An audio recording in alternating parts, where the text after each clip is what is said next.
কি যে পরিমাণে গরম তা অসহনীয়। তো আমি এখন আমার ফুডকার্টে আছি, দেখতেই পাচ্ছেন। একদম পুরো ready to make juice and serve. তো যারা যারা আমার শুভাকাঙ্ক্ষী আছেন আর হচ্ছে আমার পেজটিকে ফলো করেন, তারা কিন্তু অবশ্যই আমার ফুডকার্টে আসবেন আর আমার পেজটিকে হচ্ছে আরো বেশি ইনভাইটেশন দিবেন, যাতে অনেক বেশি মানুষ ফলো করে। বিকজ আপনাদের সাপোর্ট না হলে হচ্ছে আমি গ্রো করতে পারবো না। তো একান্ত হচ্ছে গিয়ে ভালোবাসা আর সাপোর্ট দরকার।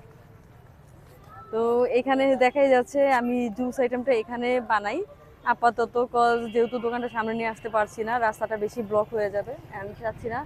আর পিছনে যেটা দেখতে পাচ্ছেন ওইখানে হান্ডিটা আপাতত রান্না হচ্ছে। যদি এই পাশে রান্না হয়, কিন্তু বৃষ্টি এসে পুরো চুলাটা ভিজা, মানে রান্না করার উপযোগী না। যার কারণে হচ্ছে ওইখানেই রান্না করা হচ্ছে বৃষ্টির জন্য, শুধুমাত্র বৃষ্টির জন্য। বাট আমরা আবার এখানে রান্না করব। তো আপনাদের কেমন লেগেছে কিন্তু জানাবেন।